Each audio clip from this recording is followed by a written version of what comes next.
రేపు ఢిల్లీలో Congress working committee సమావేశం కానుంది. ఏఐసీసీ హెడ్ ఆఫీస్ లో ఉదయం 10 గంటలకు మీటింగ్ ప్రారంభం కానుంది. వచ్చే లోక్సభ ఎన్నికలకు కాంగ్రెస్ మేనిఫెస్టోకు సమావేశం ఆమోదం తెలపనుంది. ఈ మీటింగ్ కు తెలంగాణ నుంచి ముఖ్యమంత్రి రేవంత్ రెడ్డి, సిడబ్ల్యూసీ ప్రత్యేక ఆహ్వానితులు చల్లా వంశీచంద్ర రెడ్డి హాజరవుతారు. 5 గ్యారంటీల పేరిట ఇవ్వనున్న హామీలపై సిడబ్ల్యూసీ నిర్ణయం తీసుకోనున్నట్లు తెలుస్తోంది. దీంతో పాటు రేపే కాంగ్రెస్ సెంట్రల్ ఎలక్షన్ కమిటీ సమావేశం కానుంది. లోక్సభ అభ్యర్థుల ఎంపికపై కసరత్తు పూర్తి చేయనుంది కమిటీ. ఇప్పటిదాకా అభ్యర్థులను ప్రకటించని పార్లమెంట్ స్థానాలకు అభ్యర్థులను ఖరారు చేయనుంది. మెజారిటీ స్థానాలకు అభ్యర్థుల్ని ప్రకటించనుంది కాంగ్రెస్. 2 జాబితాల్లో ఇప్పటి వరకు 82 లోక్సభ స్థానాలకు అభ్యర్థుల్ని ప్రకటించింది కాంగ్రెస్. ఇక తెలంగాణలో 4 లోక్సభ స్థానాలకే ఇప్పటి వరకు అభ్యర్థులను ప్రకటించింది. పెండింగ్ లో ఉన్న 13 స్థానాలకు రేపు అభ్యర్థులను ఫైనల్ చేస్తారని తెలుస్తోంది. రేపు ఢిల్లీలో కాంగ్రెస్ వర్కింగ్ కమిటీ సమావేశం కానుంది. ఏఐసీసీ హెడ్ ఆఫీస్ లో ఉదయం 10 గంటలకు మీటింగ్ ప్రారంభం కానుంది. వచ్చే లోక్సభ ఎన్నికలకు కాంగ్రెస్ మేనిఫెస్టోకు సమావేశం ఆమోదం తెలపనుంది. ఈ మీటింగ్ కు తెలంగాణ నుంచి ముఖ్యమంత్రి రేవంత్ రెడ్డి, సిడబ్ల్యూసీ ప్రత్యేక ఆహ్వానితులు చల్లా వంశీచంద్ర రెడ్డి హాజరవుతారు. 5 గ్యారంటీల పేరిట ఇవ్వనున్న హామీలపై సిడబ్ల్యూసీ నిర్ణయం తీసుకోనున్నట్లు తెలుస్తోంది. రేపు ఢిల్లీలో సిడబ్ల్యూసీ మీటింగ్ కు సంబంధించి మరిన్ని వివరాలు మదార్ లైవ్ లో అందిస్తారు. మదార్, డీటెయిల్స్ ఏంటి? అపర్ణ, రేపు ఉదయం 10 గంటలకు కాంగ్రెస్ పార్టీకి సంబంధించిన హైయెస్ట్ బాడీ ఒక నిర్ణయం తీసుకోవాలనుకుంటే దాంట్లో అత్యున్నత బాడీ రేపు భేటీ అవబోతుంది. సిడబ్ల్యూసీ భేటీ.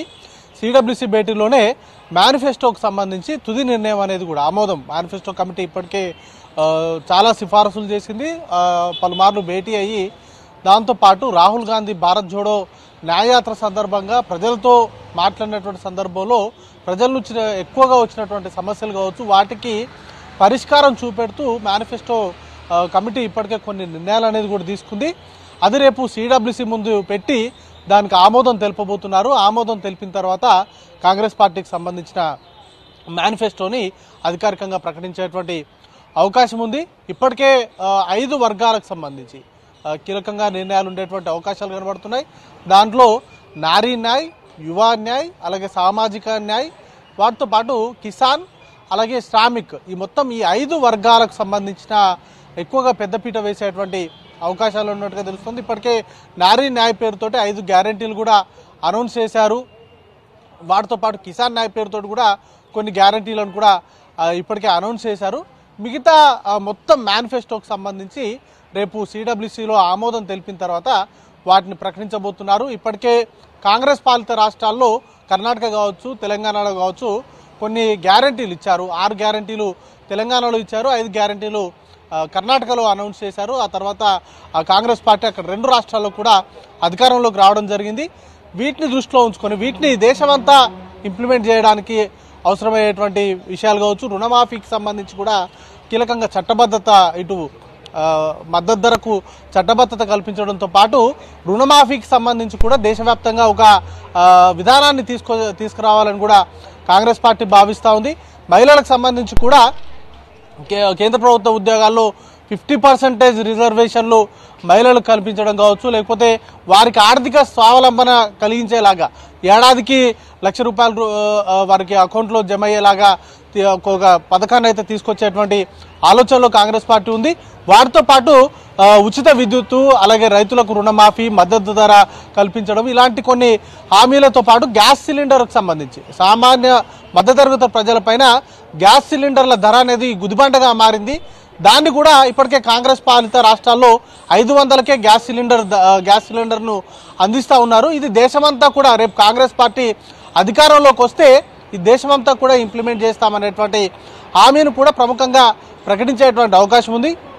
ఇప్పటికే బీజేపీ పార్టీ మోడీ గ్యారంటీ పేరుతోటి చాలా హామీలను వారు పబ్లిసిటీ చేసుకుంటున్నారు. దానికి కౌంటర్గా ఉండేలాగా ఒక సమిష్టి నిర్ణయంగా ఇండియా కూటమికి సంబంధించి, అలాగే కాంగ్రెస్ పార్టీ ఈ పక్షాన ఒక సమిష్టి నిర్ణయంగా కాంగ్రెస్ పార్టీకి సంబంధించిన మేనిఫెస్టోని ప్రజల్లోకి తీసుకెళ్లాలనేటువంటి యోచనలో కాంగ్రెస్ పార్టీ ఉంది. రేపు సిడబ్ల్యూసీలో అధ్యక్షుడు మల్లికార్జున్ ఖర్గే నేతృత్వంలో ఈ సమావేశం జరుగుతుంది.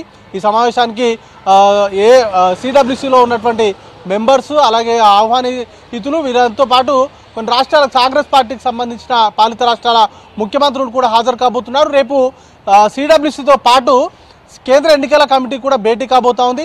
కొన్ని రాష్ట్రాలకు సంబంధించిన లోక్సభ అభ్యర్థుల ఎంపికకు సంబంధించి కూడా రేపు నిర్ణయం తీసుకునేటువంటి అవకాశం ఉంది. దానిలో తెలంగాణకు సంబంధించి ఇప్పటికే 4 లోక్సభ స్థానాలకు సంబంధించిన అభ్యర్థులను ప్రకటించారు. మిగతా లోక్సభ స్థానాలకు సంబంధించిన అభ్యర్థులకు ఎంపికకు సంబంధించినటువంటి కసరత్తు రేపు జరిగేటువంటి అవకాశం ఉంది. తెలంగాణతో పాటు మరికొన్ని రాష్ట్రాలకు సంబంధించిన అభ్యర్థుల ఎంపిక ప్రక్రియను కూడా పూర్తి చేసేటువంటి అవకాశం ఉంది. ముఖ్యంగా మొదటి 2 విడతలకు సంబంధించిన అభ్యర్థుల పైన ఎక్కువగా ఫోకస్ చేశారు.